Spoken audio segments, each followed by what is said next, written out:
I can hear you okay. I doubt if anybody else can. What about now?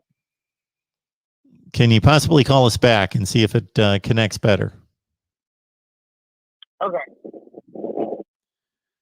All right. Again, our number is 860-499-3332. I will get that to the screen as soon as I remind everyone that if you look at the ticker at the bottom of the screen, it reminds everyone, shop Amazon.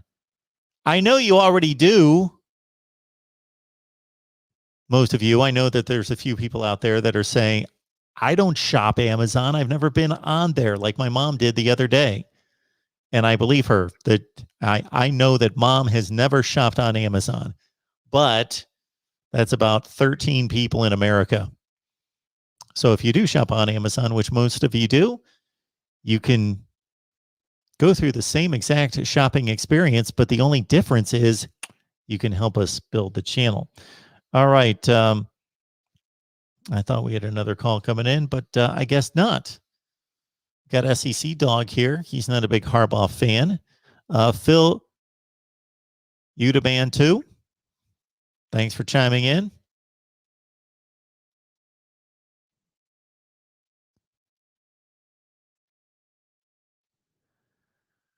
NCIS Fanatic 21 with the common Ryan Day ranking at number 1.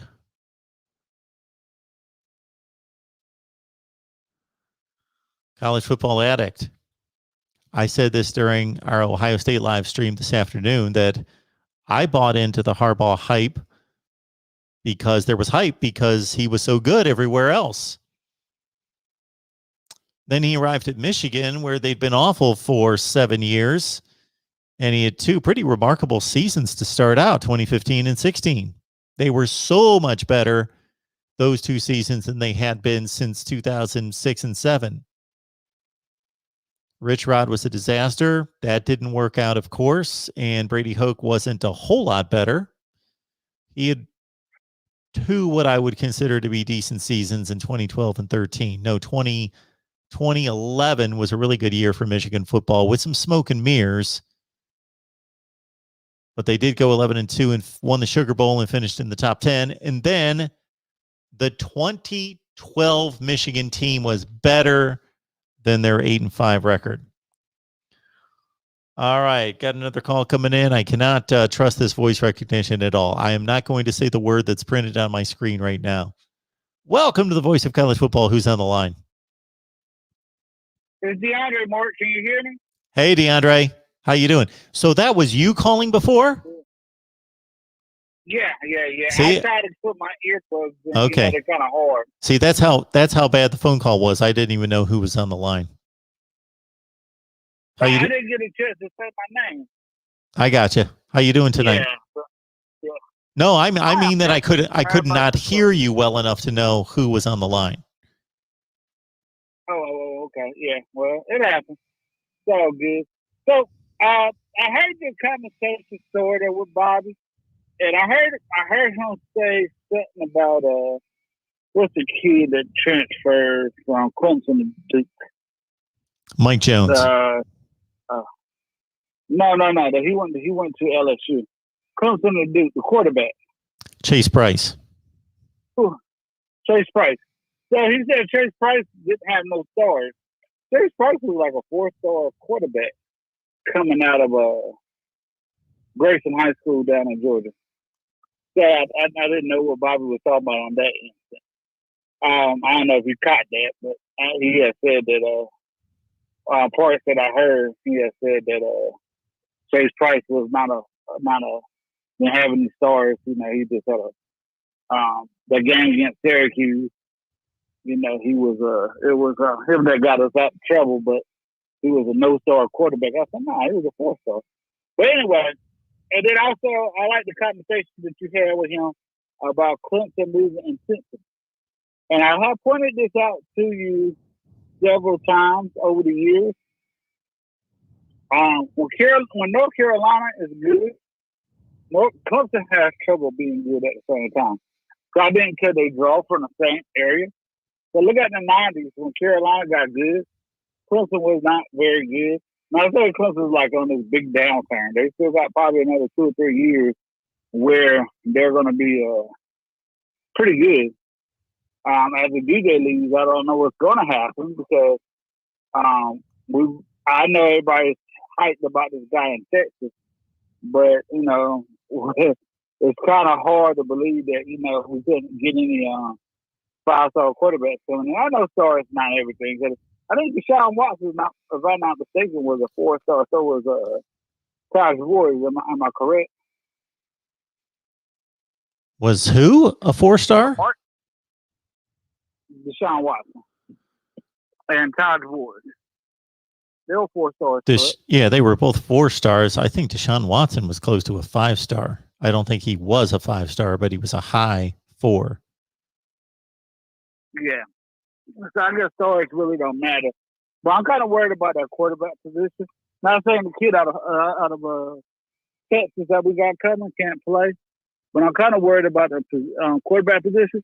And then we had one thing Clemson was doing well for a long time. Like, we kept our recruiting classes together. And you look at Corey Foreman, I know he hasn't got in there yet at USC to see what he's about.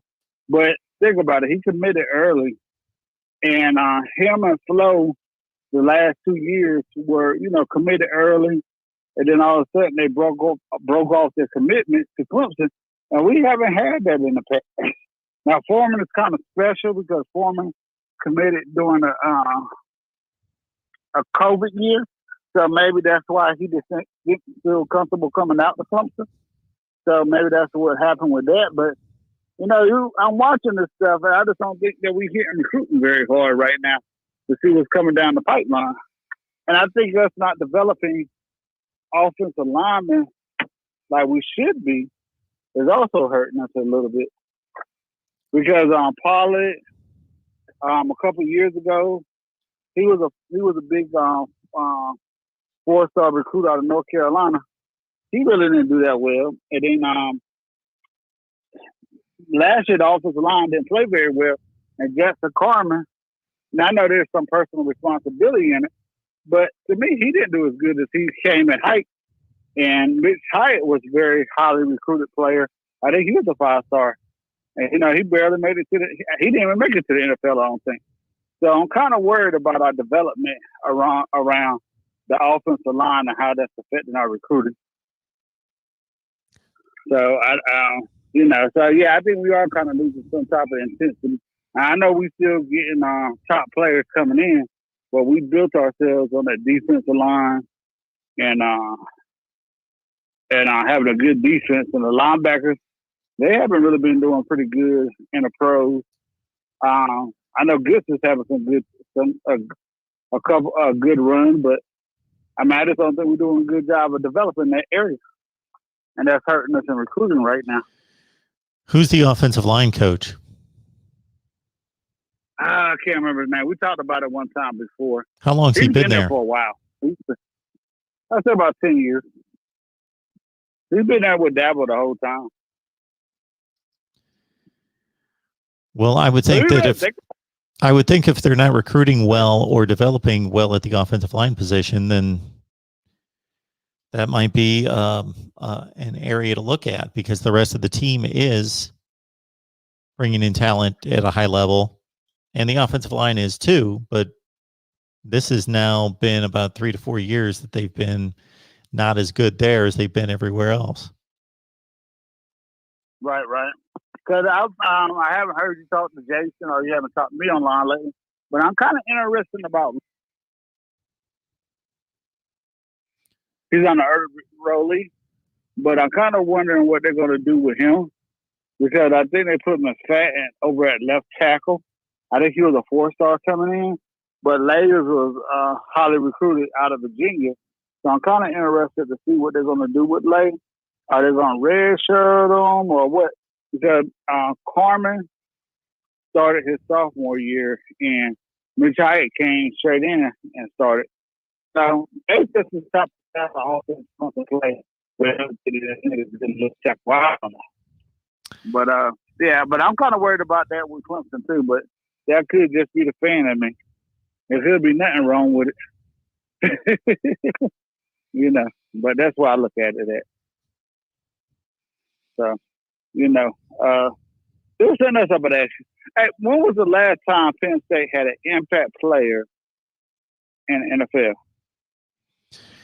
Penn State impact player in the NFL. Well, Sean Lee was. He just retired. Sean Lee was what, in like the 2005 or 6 draft? No, he was a little bit later than that. No, like 2009 or 10. Oh boy. Sean Lee came out of Penn State. Yeah, Sean Lee's a Penn State player. Wow.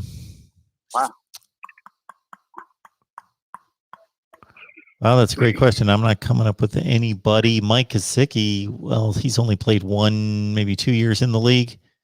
He looks like he might turn out to be a decent player. Of course, Saquon Barkley keeps getting hurt. Would you go with Terry Collins? What's that? Maybe Terry Collins. Terry Collins. What you call him? Well, it depends how. Maybe. When you say impact player, I would consider Sean Lee to be an impact player. I would consider Saquon Barkley to be an impact player when he plays.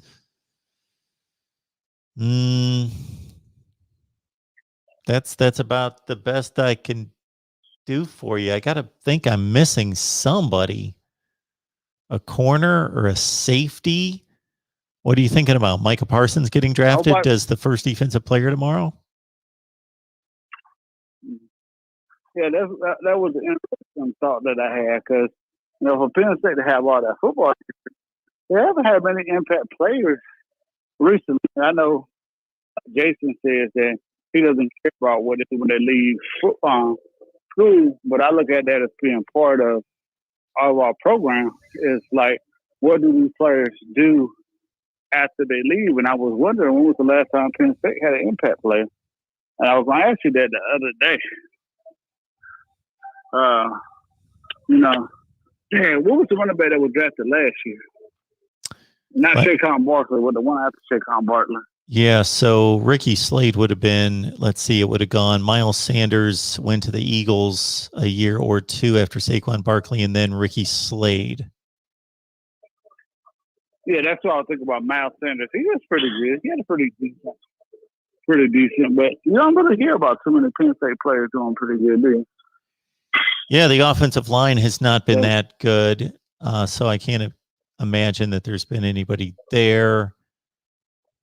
And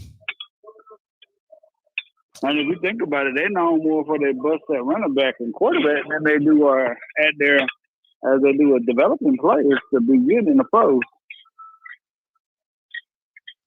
Oh, I mean, I heard Bobby's statement about being able to beat Georgia by 14 points. That's not going to happen. I think Clemson is going to win the game, but I don't think it's going to be about 14 points. Yeah, I would definitely take the 14. Yeah. Anybody who wants to give me 14 in Georgia against anybody, I will take it. All right, DeAndre, I got 3 other calls coming in here, so I'll let you go. All right. Appreciate the call. We'll see you. All right, bye. All right, Nate the Great's on the line. Before we get to him, want to respond to this comment made by Austin. So he's letting us know right there that the SEC had 8 teams with below 500 records last season. I'd have to go through and count that up, first of all, to verify that. Secondly, understand, Austin, there's a huge issue with the statement you just made. Okay? If there are 8 teams in the SEC that went below 500, do you know who they lost the games to? This was not a regular season last year in which you could look at any particular conference and say, well, this conference plays 3 to 4 games out of 12 against the other conferences and against a group of 5. Therefore, you could have some teams that really weigh down the league with bad performances outside the conference. But the SEC was losing games to itself, period. That's it. I guarantee that the SEC actually had the best record in college football. You know why we know that? Last year? Because everybody just played conference games. The only conference that played any out-of-conference games was the ACC. Played one per team, and not all of those games were played. And the Big 12 played, again, one per team, and not all of those games were played. The SEC just played itself and won almost all of its bowl games. So the SEC in bowl play only lost the Auburn-Northwestern game. And I thought there was one other, or the Florida-Oklahoma game. So they lost 2. I believe they won 7. Alabama won 2. Kentucky won. Georgia won. Texas A&M won. Ole Miss won. Mississippi State won.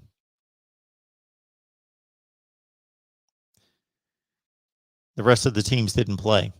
Therefore, the SEC went 7-2 in the postseason, and they went 500 against each other because it's impossible not to go 500 against each other. So just letting you know, Austin, take what I'm telling you, apply it to the standings. You will see that the SEC had the best record in college football last year. I guarantee that.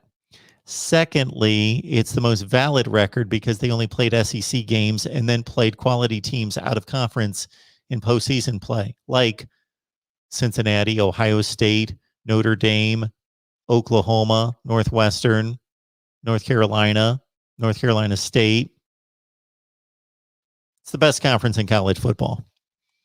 Okay. The other thing to take into consideration is, again, I guarantee if you go year after year after year after year, look at non-conference records. Look at the games in which every Power 5 team, every Power 5 conference plays out of conference, and the SEC always has the best record. Okay. And, of course, we like to look at opponents, of course, not just say, okay, they've got the best record. That means they're the best conference. That's not what it comes down to. But the comparison of opponents is very similar. If not, the SEC plays better opponents. And if they don't play better opponents, it's because they only can play the other 4 conferences, and the other 4 have to play the SEC out of conference. Do you follow me? All right, let's see what Nate has to say about the Big Ten. Hey, Nate. Hey, Mark. How are you? I'm doing just fine. How are you? Pretty good. My topic, I was supposed to say 2 topics, but I'll stick to one right now. The top 10 coaches in Big Ten, I think, is I agree with the Rutgers one, Schiano. I don't know what his first name is, but Schiano for Rutgers, 9. Scott Frost, maybe. I don't know if you agree with that one, but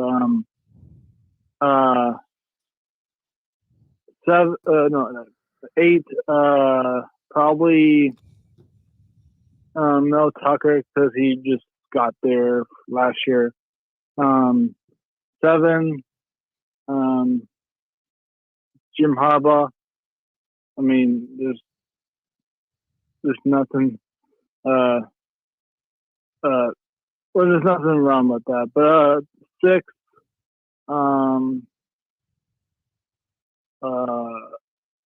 What's it called?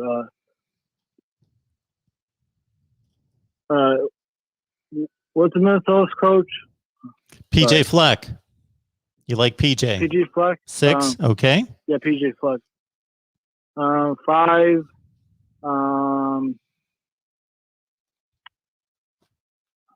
We got Michigan, Rutgers, Michigan State. Got Minnesota.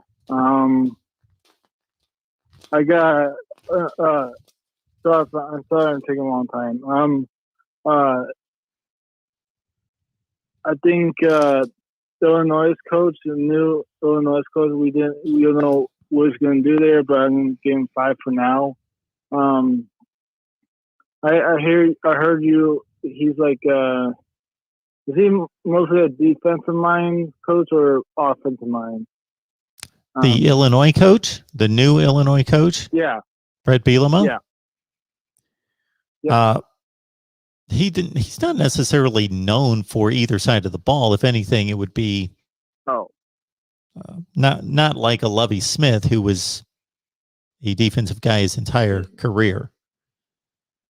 Yeah. All right, Nate, where are we on our rankings? Fourth. Okay.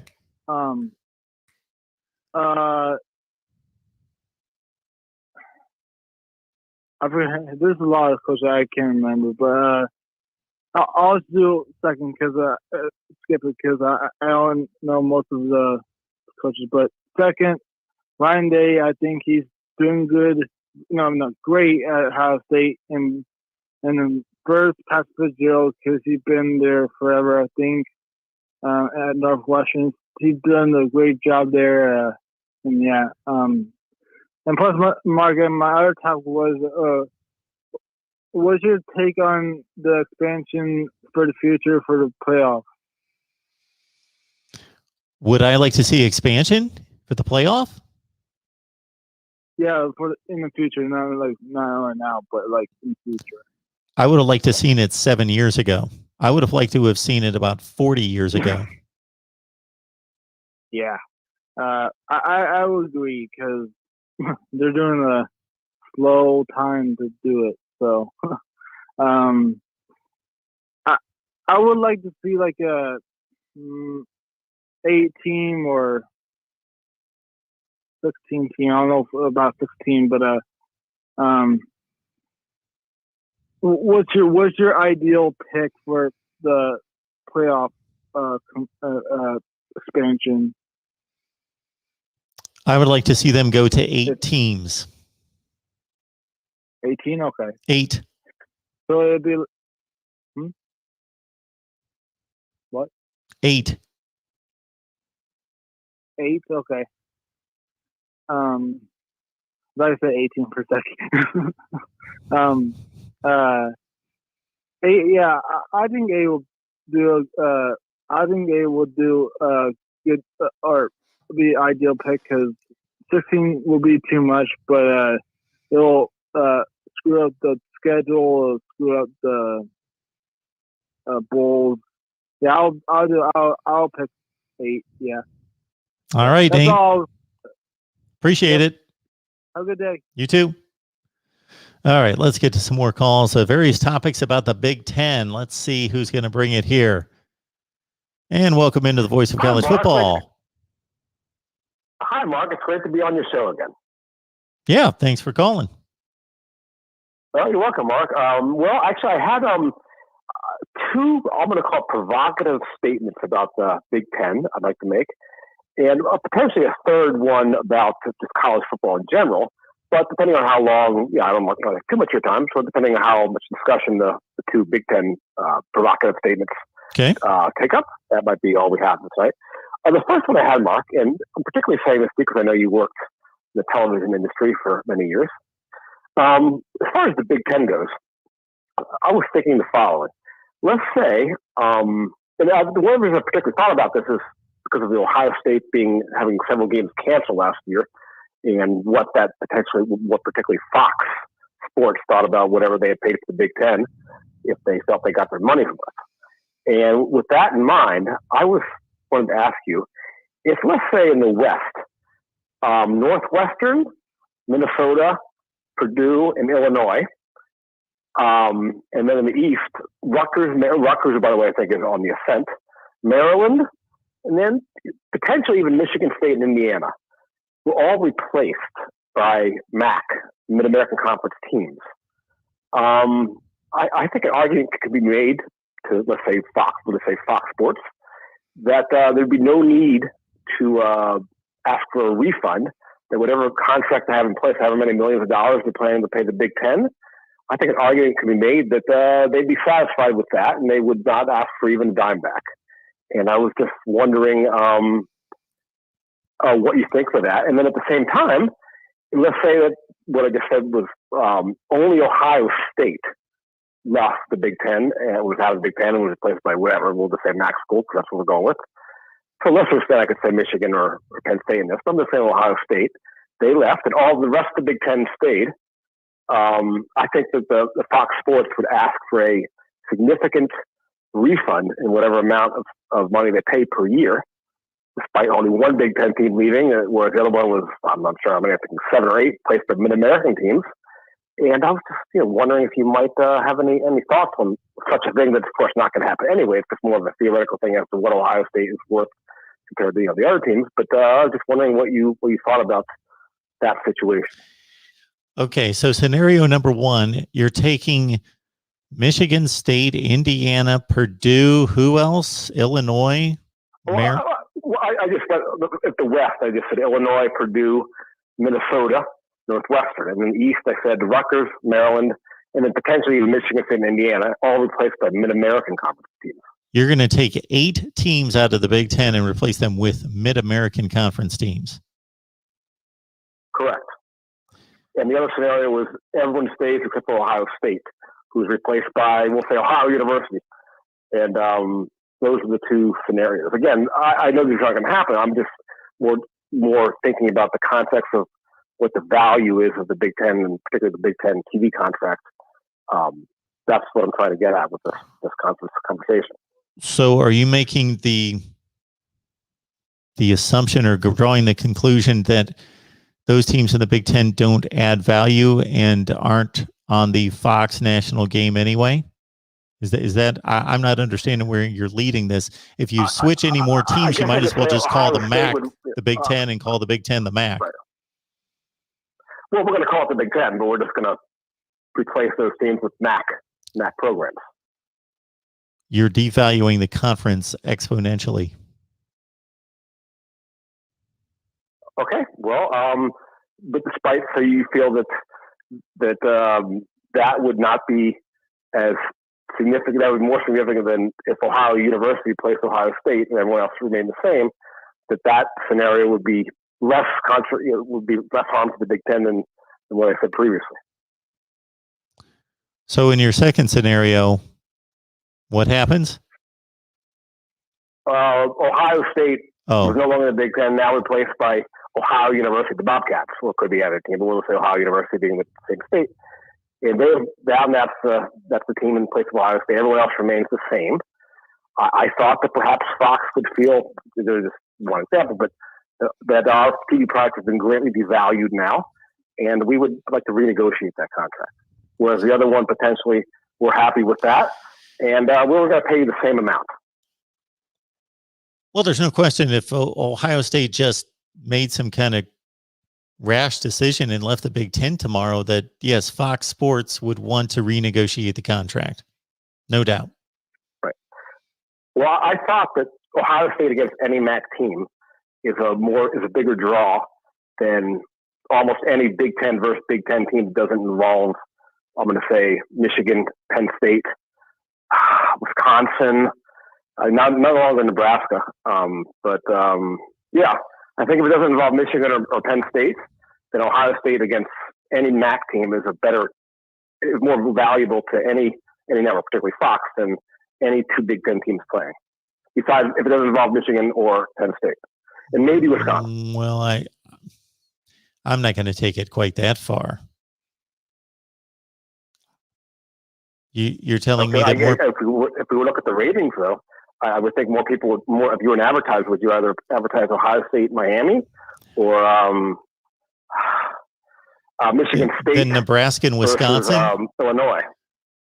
No, I decided to leave Wisconsin there, but Michigan State against Illinois, against Purdue, against Minnesota, against Northwestern, against Indiana, against Maryland, against Rutgers.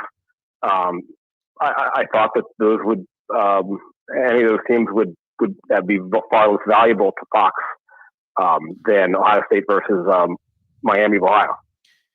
Well, you have to understand you're changing the dynamic, though. Ohio State rates fairly well against a MAC school now because there's an understanding that within the context of the schedule, that is only a small slice of the schedule, and they will soon be stepping into Big Ten play to play meaningful conference games against other powers. If Ohio State strictly played a MAC schedule and were moved to the MAC, then I guarantee you that Wisconsin, Nebraska, and we could go through a litany of games would draw higher ratings than Ohio State playing Buffalo and Western Michigan every week. Okay, right. I guess I was still looking at it as Ohio State in the Big Ten playing Miami, Ohio is a better draw than almost any Big Ten team playing minus two Big Ten teams playing minus. I think would involve Wisconsin, maybe Iowa. I'm not sure. Wisconsin, Iowa, Michigan, or Penn State. I thought Ohio against Miami, Ohio State against Miami, Ohio is a better draw than Michigan State against Minnesota, against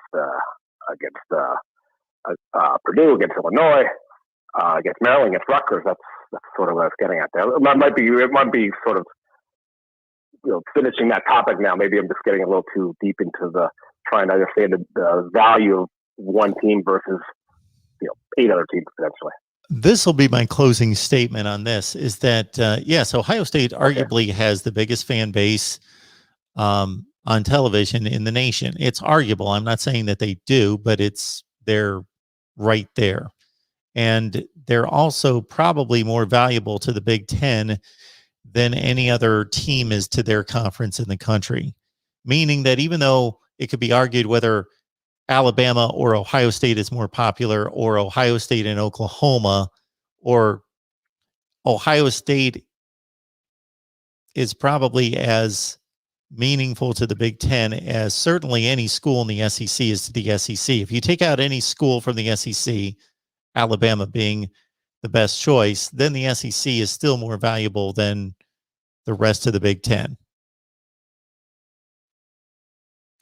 All right. Well, I appreciate the call. Okay. Mark, can I make my second statement, or do you think I might have exhausted my time? Oh, okay. Yeah, hit us up with your other one. Well, the second one, Mark, is not, sometimes the Eric will think it's really just it's a real practical one. Though. I should have thought about that first one. I guess I didn't realize how, really it's too theoretical to really would be that valuable of a question. But the second question I had, Mark, or statement I should say, is I happen to like Nebraska, but I think they're at I'm going to say a crossroads perhaps. And why that is because despite the theoretical thing about saying who's valuable and not to the Big Ten, I didn't actually add Iowa and Wisconsin to that. I think the following, being that Wisconsin, you can put them down for almost 9-10 wins every year, and Iowa 8-9. Northwestern keeps jumping up there at least every other year to win, say 8 games or so. Right now, with Brett Bielema coming to Illinois, who if he could do anything, if he could get that running in going with some NFL linemen in there, they could be pushing for 7-8 wins. I happen to think that right now Nebraska, who I like, by the way, I particularly like the show you have with, I can't remember his name, but the gentleman you have every so often. I think that if Illinois, if Brett Bielema can get the game, get them going and get them anywhere near the board, but Ron Zook had them. There's the feeling for Nebraska now with 3, potentially 4 teams that are good in that side. I think the best they could possibly do is fighting for bowl eligibility. 6 wins might be the max. This wouldn't be the opportunity to pick up any more wins if Illinois is going to rise now. There's going to be, and Iowa, Wisconsin aren't going anywhere, and Northwestern keeps jumping up there. Too many games you're going to not win by playing those teams. Plus, you have some crossover games against the East there. I think right now they're going to jump up and start winning 7-8 games. It's now or wait for someone to retire and one of those other programs to go down because there just won't be the opportunity to win anything more than potentially 6 games. And just want to know what you thought about that scenario there, Mark. Are you talking about this specific season that Nebraska is not going to win more than 6 games? Or are you talking about down the road? It could be 2 seasons from now, but it's just that if Illinois, if he gets things going there, that I just don't see the opportunity for wins. More than 6 wins, just mathematically speaking. If they don't really step up and get ahead of Illinois right now. Well, as it stands right this second, it appears as though Wisconsin, Iowa, Northwestern, and maybe Minnesota will have a nice little fight for the Big Ten Western Division over the next couple of years. But to your point, Nebraska's recruited just as well as those other teams. And Illinois has a coach who has won in the Big Ten. He knows the Big Ten. He has ties to Illinois. They just built a beautiful football-only facility. And there is a semblance of talent in Illinois that's probably comparable to New Jersey. So they have an opportunity to rise in the Big Ten West.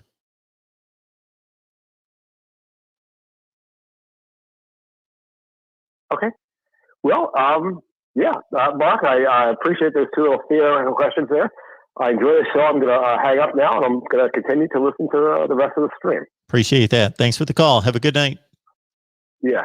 Thanks, Mark. Unless I was missing something there, I just didn't get the entire MAC. Let's replace the Big Ten with the MAC and all of that.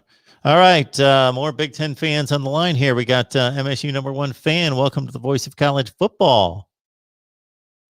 Why, thank you, Mark. How you doing tonight? Doing good. Good. I have a question for your Florida State guys. Yes. Did you guys talk about A.J. Duffy? Yes, we did. Where do you think he'll go, Michigan State or Florida State? Well, he committed today to Florida State, but that doesn't necessarily mean he's going to stay there. So is Michigan State in the running? Yes, they are. Because he's a California guy. Yeah, he's going to be in Michigan. He's acting in June with his parents. Oh, okay. Well, that's got to get you excited because he's a top 5 quarterback in the country. And if Michigan State could land him, that would be huge. Yep. My coach's pool, #1 is a tie between Kurt Ferentz and Pat Fitzgerald. Okay. Would you agree with those two coaches? No, I would not agree, but I don't think it's a horrible opinion on your part. I just don't necessarily agree. I've got Pat Fitzgerald rated #1, and I've got Kirk Ferentz. I had him at was it 4 or 5? I'd have to go watch my video. I posted this video earlier in the day, hoping that people would check it out and then call me up and see, let me know what they thought. But I have Fitzgerald at 1, Ryan Day at 2, Franklin at 3, and then I'm forgetting how it goes after that. I believe I've got Kirk Ferentz at 5, Paul Christ at 4. Yeah, that's what I've got. Let me guess. Jim Harbaugh's #14? Not quite. I didn't slide him down quite that far. I know that you would like to. How about 7? I would. 7, 8, Mel Tucker up there too. Well, I'd like to see Mel Tucker coach a few seasons. Yeah. The reason why I think Jim Harbaugh should be 14 is that had beaten Ohio State in 9 years?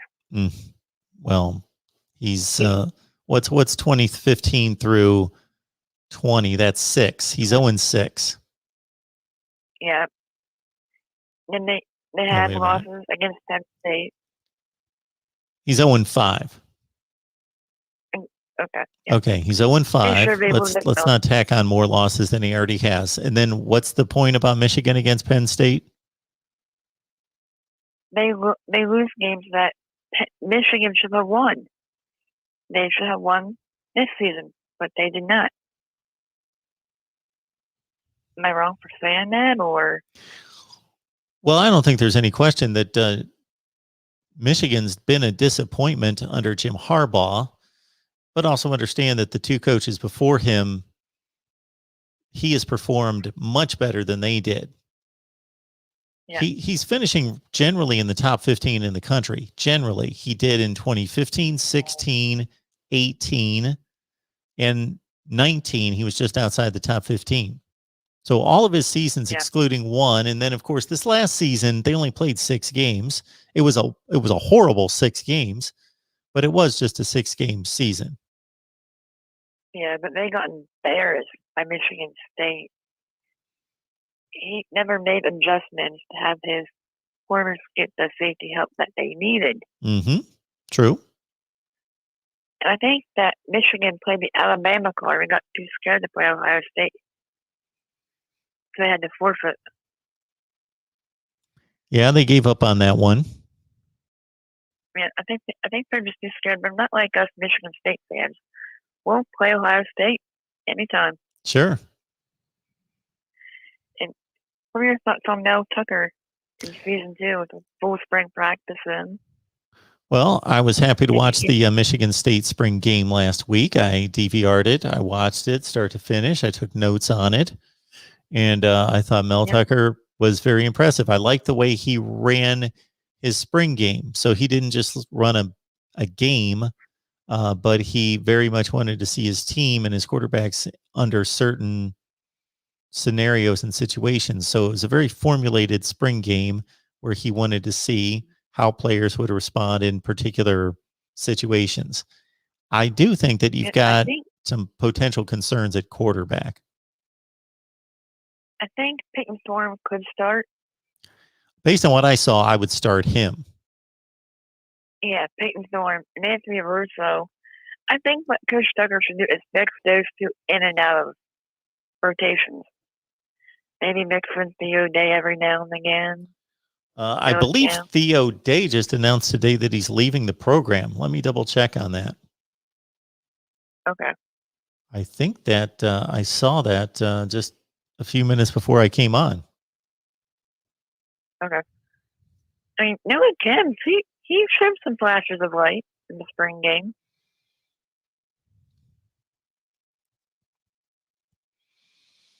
Yes, this just came out about 6 or 7 hours ago that Michigan State quarterback Theo Day enters the transfer portal. Right. What were your thoughts on Joe Milton to Tennessee? I think that Joe Milton is only going to add to a very mediocre Tennessee quarterback room. Right. I watched Tennessee spring game on Saturday, and none of those guys are that good. And Joe Milton's now, I don't want to condemn him for the rest of his college career because he only played about 4 games and he was just a freshman, but so he could turn it around, and he might be with a coach in Josh Heupel who could develop him, but he's a very inaccurate quarterback. He's got a big arm and he's mobile. So it might be a good place for him to land where he's going to have to battle for the position. He's going to be behind because everybody else was able to play during spring ball and he was not. But now they've got a 4 quarterback competition in Tennessee, and everybody seems to be pretty even. Yep. And AJ Duffy, if he commits to Michigan State, if he decommits from Florida State to Michigan State, that would be nice for Mel Tucker. And he'll have his parents with him in June. I got to tell you, I'm just surprised that a California kid who just played in IMG at IMG Academy in Bradenton, Florida, is looking at Michigan State. I just didn't know that. I am too. That would be a great. That's one you should be hitting your knees for and praying for. Is for AJ Duffy to come to Michigan State, because he could be the kind of guy that really you could build your program around and might shake things up in the Eastern Division. What do you think about Kenneth Walker coming over to East Lansing? I thought that was a great addition. I always liked Kenny Walker at Wake Forest. I thought he was a very valuable back, and compared to the other guys, I think that he should get more carries than anybody else in the backfield. Elijah Collins, though, he can have a bounce back year. Sure. He had COVID last season, and the year before that, he had 998 yards as a freshman. True. not many running backs do that as a freshman, especially in the Big Ten.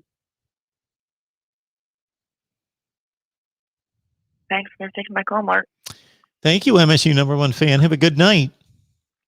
Yes, you too. Bye. So I was hoping some people would chime in with some Penn State football products that are currently in the NFL.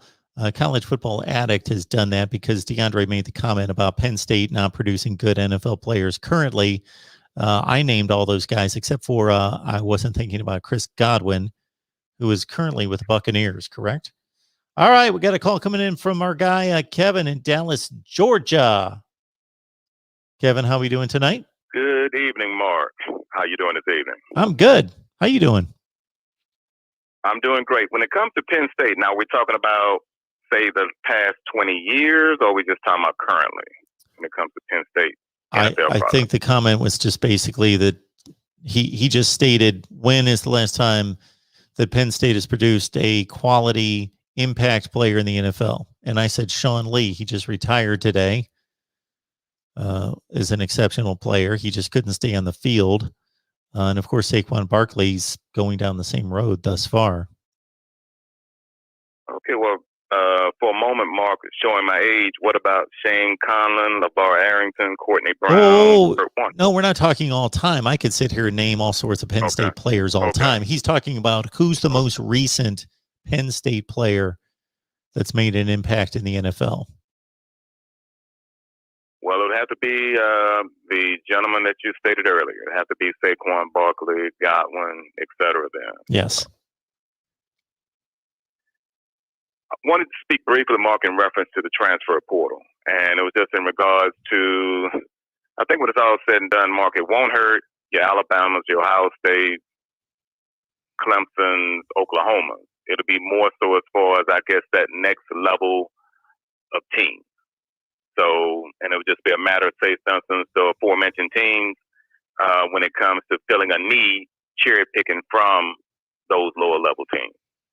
Because just as Coach Saban said a few days ago, I mean, as far as, and he wasn't trying to be smart, as far as a smart aleck by making a comment, but it was just more so as being factual, and that is, the good players will be playing, and those that aren't, those will be the ones that would, consequently, transfer. Yeah, so to your point, that the programs that you just mentioned, they're so stacked and deep at those positions that the guys that transfer are the guys that, and this holds true across the board, is basically, and we're going to see it over, and we're starting to see it already. And I stated this a number of times during spring practice season, that guys were going to play the spring game, and then they were going to assess their situation based on their amount of playing time. You can see when you play football in practice situations, where you're being plugged in and where you're being pulled and which unit you're playing with and whom you're playing with. And you can tell where you stand. And at least Mac Brown made a comment during the North Carolina spring game that he would sit down with every player on the team and assess their situation and let them know exactly where they stand. And at a place like Ohio State, Alabama, all the schools that you just mentioned, of course, they're so stacked at all those positions that it's the guys that aren't going to play that are going to have an opportunity, because they're still pretty talented. If you're on the third string at Alabama, and you're on 3 deep at linebacker, you're still a really good talent, and you can go to pick your school. You could go to a Sun Belt Conference team and be a star. So why not leave? That is true. That is true. Mark, I wanted to, as far as briefly but concisely, as far as my all-time LSU as well as all-time Clemson team. Here we go. As far as quarterback is concerned, I would have to say Burt Jones. And I'm going to lean a little bit to the right as far as one of my hometown favorites. He didn't do well as far as the NFL, but hey, I would have to go with Jamarcus Russell. Sure. As far as my second. As far as the O-line, I could only come up with 2, and that was Alan Fancia and Kevin Mulway. I couldn't come up with the other 3 offensive linemen. Yeah, Mulway's an all-time great. Yeah. Indeed. As far as running backs are concerned, I could only come up with 3. and that would be Kevin Falk, Dalton Hilliard, and Leonard Fournette.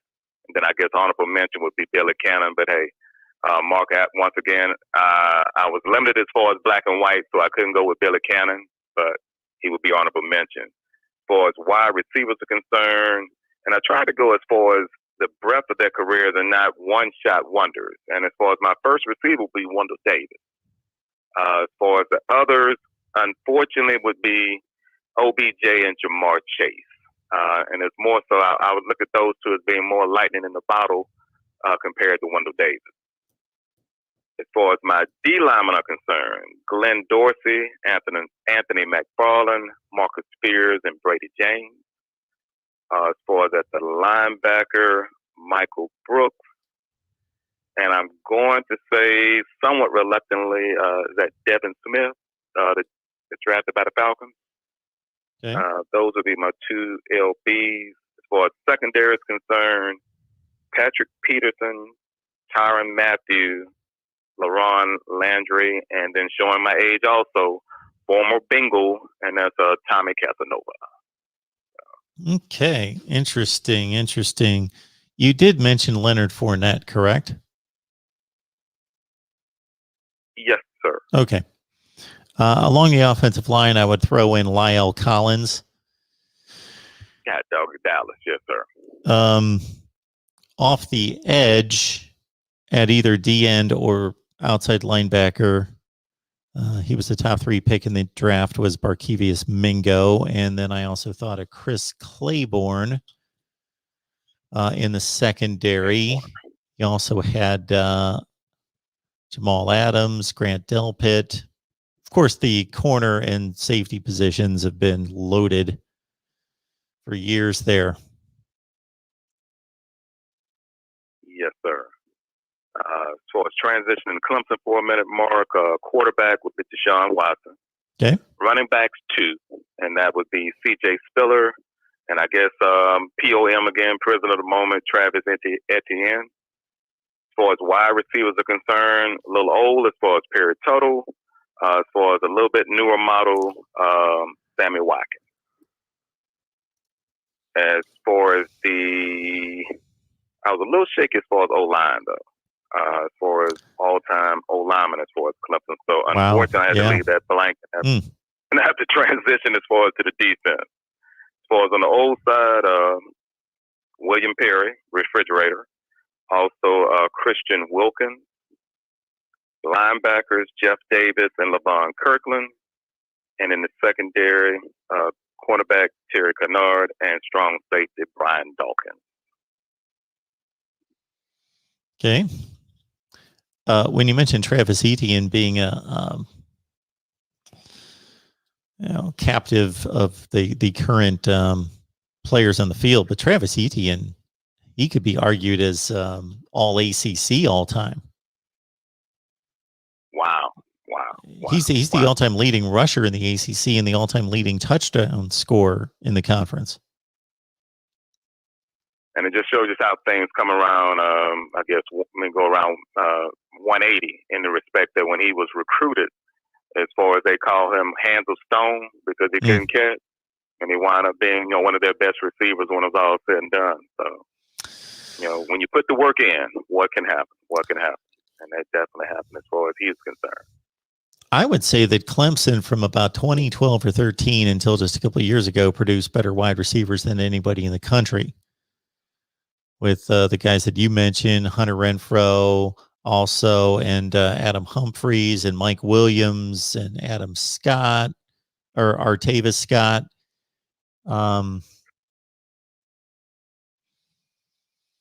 Let's see. Who else did I think of? Do you think as far as when it comes to that, Mark, that they did a blankety-blank job when it comes to development? Clemson? Well, as far as, for instance, like when you mentioned, no one knew except his family members, Hunter Renfrow. And then Hunter Renfrow wound up torching doggone Minka Fitzpatrick in the national championship game. So, I was just looking at some of their guys. Mike Williams is notwithstanding, but as far as like guys such as Hunter Renfrow and many other guys that I just want to put out there as far as their ability to how would our Coach Brian would have said back in the day, coach them up, as far as being able to coach up 3 stars as well as glimmering 4 stars. Yeah, well, Minka Fitzpatrick getting burned on that play, and a few times, if you're talking about the first championship game, Hunter Renfrow kind of came out of nowhere. He scored 2 touchdowns in that game, and then, of course, the game winner the next year. But he's tearing it up in the NFL, as is Adam Humphries, who was kind of the first version of Hunter Renfrow at Clemson, and he's a really good NFL player, too. I mean, and the thing is, I mean, as far as the program, would it be safe to say that, Mark, that no other coach had the ascended as fast and by an uncommon way? I mean, truly, couldn't even say as far as a road less traveled, a road that didn't even exist. Case in point, Dabo Swinney. Because if I'm not mistaken, when he was hired after the Bowden son was fired, wasn't he like a grad assistant or a low-level assistant when he received that job? He was a wide receiver coach. Dabo Swinney is the head coach at Clemson. Yeah, he was the wide receiver coach.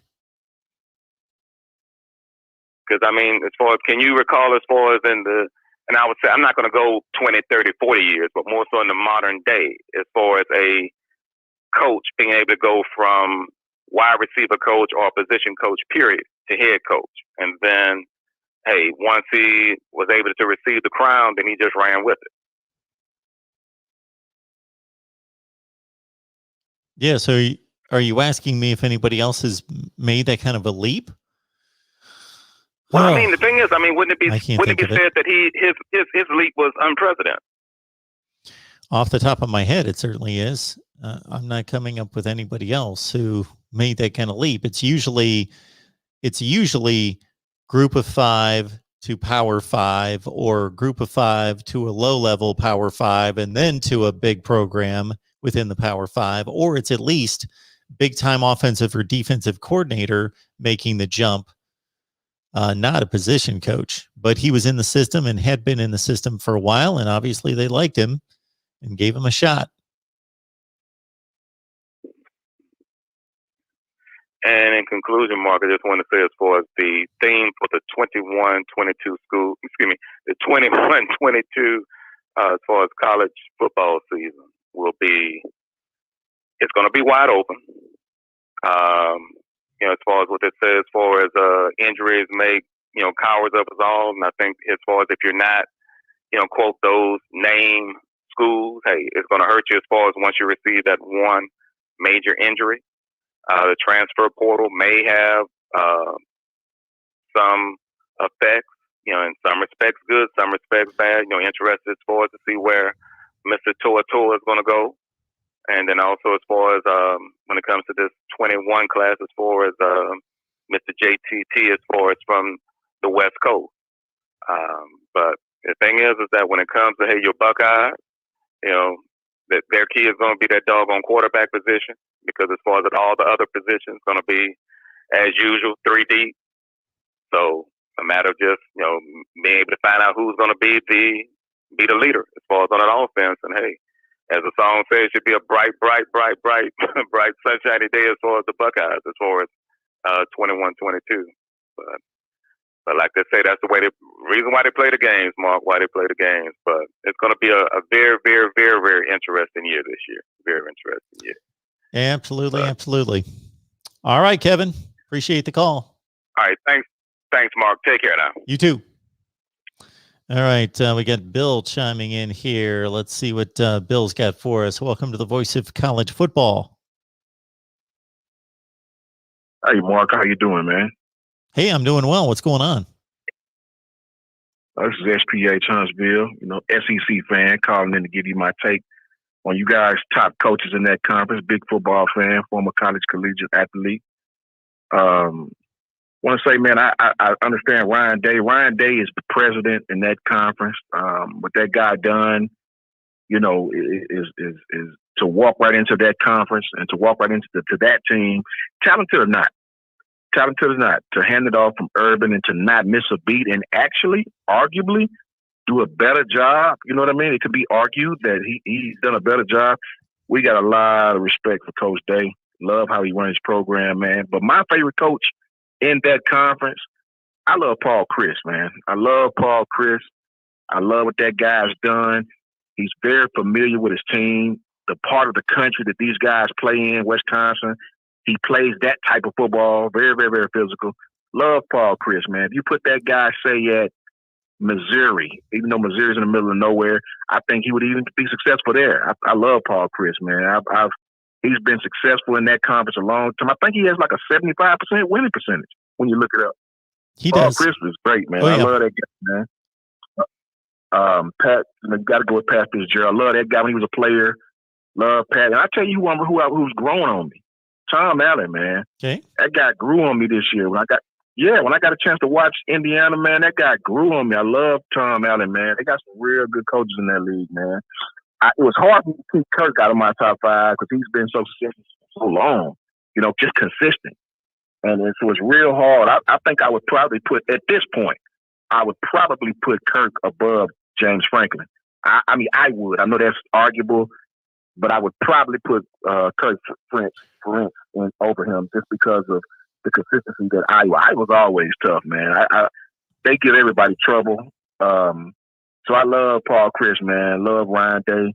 Those guys are hell of a coaches, man. But I wanted to speak with you real quick on this college football expansion. Having played this in college, man, as fans, sometimes I think the fans get wrapped up into the football as games and not really. We forget sometimes that these are student athletes. We forget about that. And it's easy to say as a fan, when I'm at home, I want to watch these guys. I want more football. I want a more decisive champion. But when you're in college, man, don't forget, these kids all go back to class Monday morning. You know what I mean? It's not like the pros where, you play your games, whatever, you go home, whatever. All you got to do is go back to practice, go to treatment, go to meetings. Football is your life. You're getting paid for it. When you're in college, don't forget, you're still a student athlete. We lose track of that sometimes. Classes, lab sessions, tutoring sessions, and you still got to do all these things, man. So to add on games, man, that's a lot, man. That's a lot. I can't even imagine playing 12 regular season games, a championship game, possibly 3 to 4 more games, whatever the case may be, how many ever you add, considering the expansion number. That's just a lot, man. That's a lot. And if they do that, I hope they take away one of the regular season games. One of that, maybe, I know it'll hurt the out of conference teams that look to these bigger games for paydays. It'll hurt those guys. But if you're going to add on expansion like that, I hope they at least take one game away from the regular season or something, man. I don't know how they're going to do it. I don't know the model with which they're going to use. But let's not forget, these are student athletes. I'd like to know your opinion on that. Well, I said almost the exact same thing. I think it was just last night or the night before when I was asked about expansion. I said the same thing. I said, we can sit here and it's fun to talk about.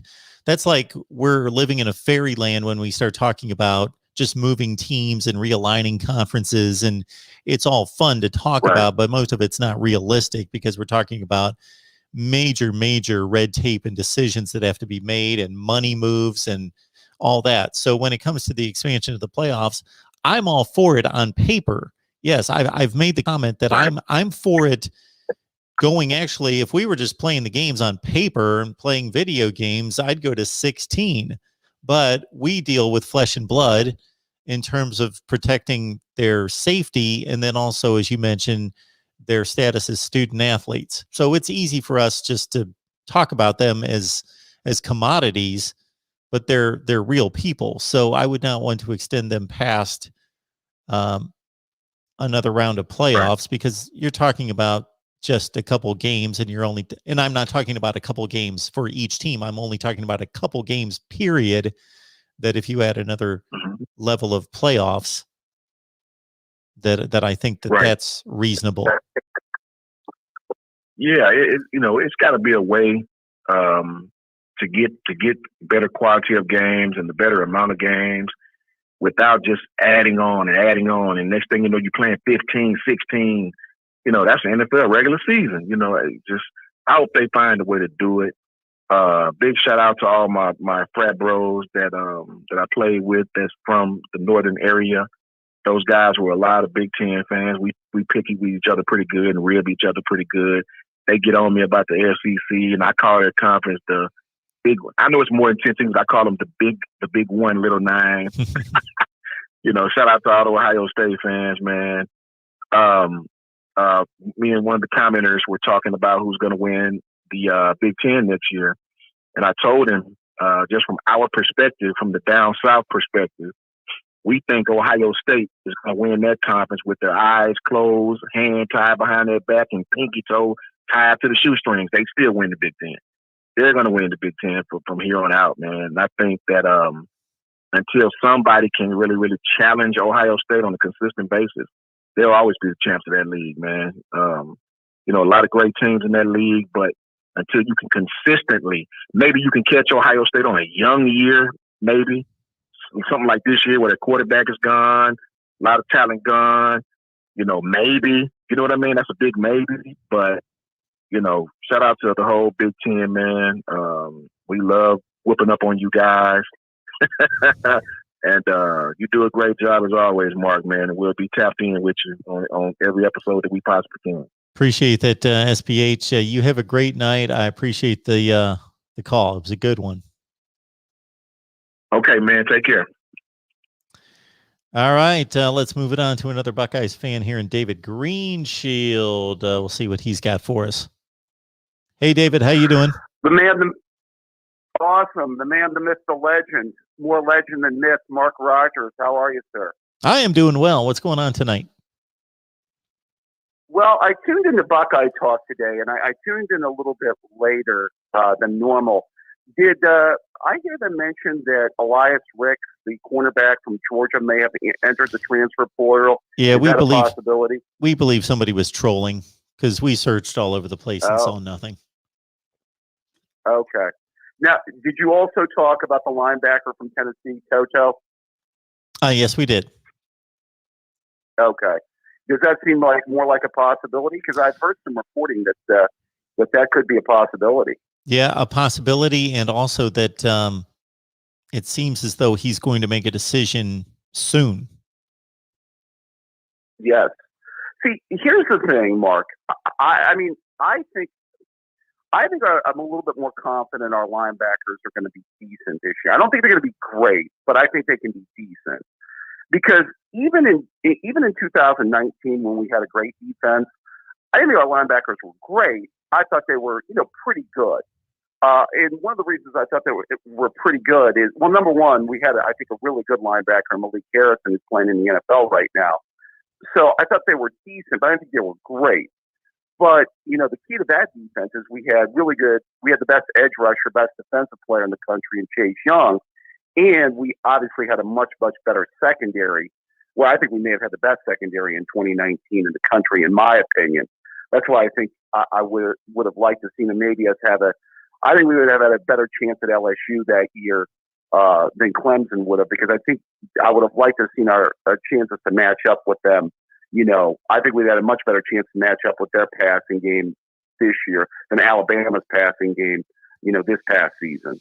So, and that's why I would like to see Rex. I'd like to see, my concern is really the secondary or the cornerback position, because I'm sure, as you know, every great Ohio State defense has always at least had one lockdown cover corner. Yeah, and getting to your previous point, the reason I think that most people wanted to see Ohio State and LSU, or most observers think that had the chance to be a better game, is that if you just watch the line play of Ohio State and Clemson, that was certainly a game in which the Buckeyes had the upper hand on both sides of the ball along the line of scrimmage. Right. My only concern about that game is I wonder if J.K. would have been fully healthy. Because remember, he was limping around in the second half of that Clemson game, which I think was one of the many differences in that game that year. So, and one of the many things that cost us in that second half, among other things. But, I think that's going to be the key. I would love to see them get another good cover corner. And that's why I was interested when they had mentioned about Elias Ricks. So, we'll have to look for that. Maybe, who knows? This transfer portal seems to be pretty fluid, huh, Mark? Yeah, and we're at the point in which we're going to see a lot of players, I would guess, in the next 2 to 3 weeks because of spring football finishing and players assessing where they stand. Right. I posted a question today. I don't know if the guys took a stab at it, but did they guesstimate how many Buckeyes they expected to be drafted in this year's draft? The guess was around 10. Okay. Yeah. Yeah, I've seen guesstimates around 10 or 11. Yeah, I had a list here somewhere. I lost track of it, but it was in the 12 or 13 range as in terms of possibilities. Sure, I can see that. I mean, some of the guys that I think maybe a Justin Hilliard, maybe not. He's kind of on a borderline. Maybe even a Cuff Borland could be on a borderline. I don't know if those were kind of like borderline guys, but yeah, what your thoughts were on that? I was surprised to hear their because I don't look at mock drafts. I think we've talked about that, but yeah, where Tony thought that Pete Werner could go. Yeah, I heard your comments on how he's kind of been a whooping boy for Ohio State fans, and I think of Borland. Like Borland, I posted a comment in the chat. Always to me would be a linebacker that would have been better suited to defend the I formation in the '90s or something. Yeah. Like one of those linebackers that's like built to take on the fullback of the hole and stuff the run. And that's the thing about linebacker play nowadays. Just like the whole game is played in space, you not only need corners that can cover, but you need safeties and even linebackers who can play in space. So, and Warner wasn't bad. I just think they were decent linebackers. I didn't think they were great. I just thought they were, they're never going to be remembered in the realm of really good Ohio State linebackers. You know what I mean?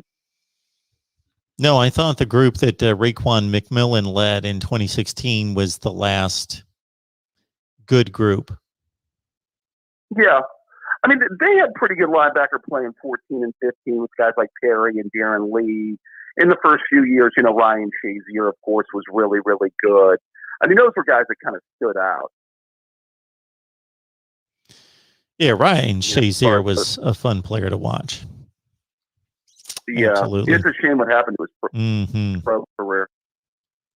On to your coaches thing, Mark. I wanted to comment on that real quick. By the way, did you have your man crush number one? I didn't see the list. Did you have your man crush Pat Fitzgerald number one again, Mark? I don't know what you're talking about, David. I just rank these coaches as I see it. So I'm giving you a hard time, Mark. That was just a joke. But I think that Pat Fitzgerald would be up there on my list. I can understand. Right? Did you have Ryan Day number one? No, Ryan Day was number two. Okay. On my list. Okay. By the way, where'd you have Tom Allen? I had Tom Allen. It's been a while since I produced that list. I think I went Fitzgerald 1, Day 2, Franklin 3, Christ 4, Ferentz 5, Allen 6, Harbaugh 7, and I'm starting to lose it after that. I don't remember where I went. Maybe Shiana was 8. I guarantee if you probably went 7, 8 years ago, you probably would have had Kirk Ferentz probably higher than that, huh? This is what I see out of Kirk Ferentz is that he takes over this program. And again, I try to weigh the current situation as being the most relevant and to rate these coaches as it stands right this second. But you have to look at history. You just can't rank them based on what happened last year. If we went by last year, maybe I rank him like number 3. They had a really good season. Right. But he took over a bad program. He ramped it up very quickly. They finished in the top 10 in the country his, I think, 3rd, 4th, and 5th years, 2, 3, and 4. They finished in the top 10 3 consecutive years. And then aside from those couple years, if you recall, and I know you will, that they played Ohio State near the end of the year with the Big Ten title on the line in 08, I think it was 09 and 10. 09. Definitely 09 was the year that they lost in overtime in Columbus and went to the Orange Bowl and won it. They only finished ranked, I think, twice in like 12 years. Something in that range. It might not be quite that bad. 2 out of 9 years, something like that. And, then from about 2010 on, here in the last 10 or 11 years, they've pretty much gone 8-4 just about every year. That's pretty much been their deal. So I don't know. I think that he got off to a great start, and now he's kind of settled into a good place, but I'm not that wowed by it. Well, I would just say this. I mean, obviously he had the 15 team that came with what? One play away of going undefeated and making the playoffs. That would be the one team that stuck out in my mind. Yes. Of course, unfortunately, the last time I remember Iowa was not good in 2017, of course, being an Ohio State fan. But what I would say, now, by the way, are you back on the bandwagon this year, Mark, because you have them in your preseason top 10? Oh, yeah, I think as it stands right now, and of course I'm going to continue to evaluate throughout the summer, but as it stands right now, I like Iowa to have a big year. Yeah. I mean, according to rankings, you have them as the second highest rated Big Ten team. I do. Right? Yeah. Yeah, I could see that. I think it's going to be done in Wisconsin in the West. I think it's just a 2-team race, and we talked about that before. I did want to mention Chris, since I just mentioned Wisconsin. I think he's underrated in a lot of ways. Don't you think, Mark? Paul Chryst is, well, the issue I have with Paul Chryst is not that I don't have a ton of respect for him, and he's doing the job. Right. But is he really doing anything different than hasn't been done for the last 25 years? Going on 30 years. Sure. Barry Alvarez. Right. Then, of course, Brett Bielema, Gary Anderson, they all pretty much kept Wisconsin in the top 15 in the nation. And he's doing the same thing. Right. Well, I mean, because they basically produce the same type of teams every year, Yeah, the blueprint was there. Line. Yep. Right. Exactly. I don't know. I think he's produced, obviously he had a really good year in 17, came within, maybe, a couple plays away of going undefeated and making the playoff that year. Although I don't think that was a great team, and Ohio State, actually I think won that game more comfortably than the score indicated. But, I think to still keep the program up, still keep it as, let's say, because you'd say, well, Wisconsin is what, a top 15 program, Mark? Yes. Okay. I mean, I think that's still pretty good. I mean, I don't know. I think they just gave him a contract extension, if I'm not mistaken. Yes. Okay. What, 5 years or something like that? Yeah, he got one this week, and so did Neil Brown at West Virginia, who that seems to be jumping the gun a bit, but he did get one. And Paul Chryst is doing a nice job. And if you measure his performance on the field and results versus the recruiting rankings, he's going to fall into the same category as his predecessors that he's developing. I don't want to shortchange him, but something tells me that there was a template built there at Wisconsin, and it's not easy to maintain it. It's not like, okay, just because there's a blueprint that you're going to maintain the same process, the same culture, because the world is changing. So it's not like you can just say, okay, we're forward in 1920 and we're just going to continue to do what we're doing because we got it down pat. The world does change. Sure. So I will give him credit for maintaining a high standard with not the best talent. Right. Yeah, I agree. Last point on Ryan Day, I just want to make. Love Coach Day. I think the biggest thing that he's done is obviously develop the passing game. taken us to another level that way with quarterback play the last few years. And I think he's going to continue. Obviously, we got the number one quarterback coming in. So I think as long as he's there and his ability to develop quarterbacks I think it's 1A, 1B with Lincoln Riley in college football right now, in my view. Yep. With the only guy. And my only thing about Ryan Day, and I've said this before, maybe I've said this before to you, but I'll say it, is I just hope he sticks around long enough to accomplish what Urban Meyer and Jim Tressel did, which is, of course, win a national championship, because I don't know what your feelings or the Buckeye people's feelings are, Mark. I don't know if we're going to keep him for a long, long time. I hope we do. I could be wrong on that, but I think there's a lot of teams at the next level that will eventually come a knocking. I agree. What do you think? And he doesn't have that natural tie to the program or Right. to the state, like Urban Meyer and Jim Tressel did. Right. That's correct. Although we kept John Cooper for 13 years. Remember that, Mark. Well, he didn't have an opportunity to go anywhere. I'm sure he could have gone somewhere, but it wouldn't have been an upward move. Yep. That's true. Always good stuff, my friend. You have a good one. Absolutely, David. Have a great night. Take care now. Bye-bye. So would like to remind everyone that we'll be back here. Let's see, it's a NFL draft. And somebody mentioned, I think it was George, asking if we were going to be live for the NFL draft tomorrow. What I had anticipated doing was going live after the draft. Should we go live during the draft? Let me think about that.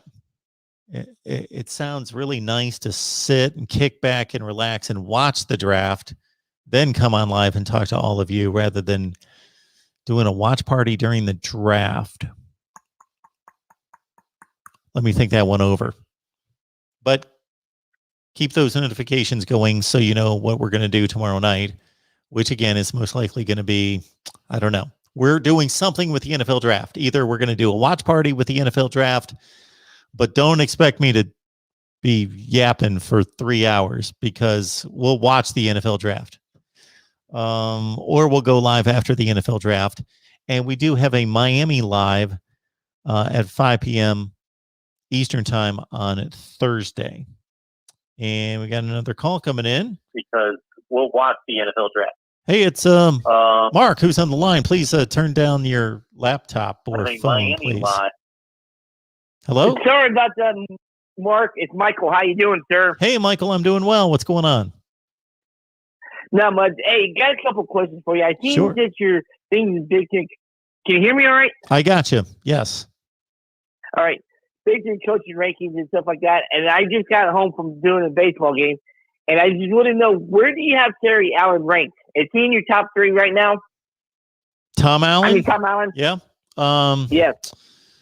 No, he's not. I am trying to remember where I've got him ranked. It was a bit of I was hoping that people were going to watch my rankings video and then call in if they had any discrepancies or whatever. It's been a few weeks since I cut that. I'm going to list what I believe was my 14 with Fitzgerald at 1, Day at 2, Franklin 3, Chris 4, Pat Fitzgerald. Okay. I think I had Allen at 6 or 7. I need to see more. A couple others. I'm not going to go crazy over this 1 7-game season in which they lost a bowl game to a team under 500 that was missing half their offense. Yeah.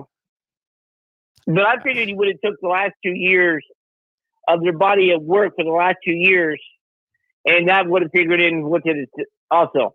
Oh, it figured into it. But the body of work 2 years ago was that they beat a lot of bad football teams, and they went 8-5. It was good. That's a good season at Indiana. That's very good. But I also think that we should take into consideration that generally when I go from conference to conference, it's not like once we get to 7th or 8th place in a conference in these coaches rankings that I suddenly think these guys are horrible coaches. Like I I think that there are very few coaches across the country that aren't capable and aren't doing a good job.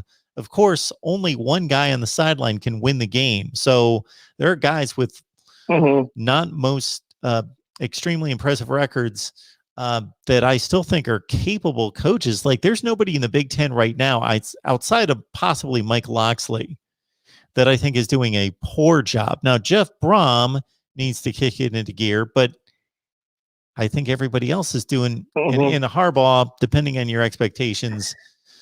I had him at 7 or 8. Yeah, and I would say this, and I said this before in the past. The 2019 season, I think, would have been a special season if Purdue wouldn't have been snake bit with the injuries. And I think also going through 3 defensive coordinators in 3 years, it's also hurting Purdue on defense too. Yes. Yeah. So I was going to say, so do you really? And I can't remember if I asked you this before because the old age is starting to creep up on me. But you really don't know much about Brad Lambert, do you? Who's going to be the new DC at Purdue? No, I don't. I can't really comment effectively on him. All right. And yeah, I know we're still 3 months from in preview, but in order for Jeff Brom to be Purdue's coach in the 2022 season, do you think they need to go 7-5, 8-4, or maybe 9-3? Or do you think they need at least to win 7 games for him to be back next year? I was going to say 6. If they go 6-6 and win a bowl game, I can't imagine they're going to fire him. No, I was just wondering stuff like that. All right, then. Hey, Mark, it's good to talk to you about college football again, man. I thought of you recently, Michael, because I think I saw you in some of the other chats. I don't get much time to check out these other shows, but every so often I'll be on line late at night and I'll see Pixie and Pete or Uncle Lou's on. And what hit me finally, what happened here is I started doing all these early shows because YouTube was telling me that most of my subscribers are online earlier. But then it hit me. I sometimes got my best crowds doing these crazy late night shows, and guys like you would be around to jump online. And I used to get really good numbers doing these call-in shows and doing live streams at midnight or 1 o'clock in the morning. So maybe we'll throw some of those in here coming up. Yeah. And like and unfortunately, couldn't do much with spring football because Purdue had everything shut down and stuff like that. So, no, I mean, regardless, your numbers is always good because if I get changed stuff during the day, I'm going to catch some of your shows and stuff during, like, your streams during the day, too. But I think your big ones is, like, during the season, the late night stuff, which makes it more fun to watch, especially when you get to smack people around and put them back in their place. Yes, we have to do that once in a while. All right, Michael. Anything else? Oh, hey. Yep. Did you get yourself a new laptop yet? I'm sorry, what's that? Did you get yourself a new laptop yet? We got ourselves a Mac Mini is what I got myself, a Mac Mini. It doesn't come with a monitor, so I had to buy a monitor.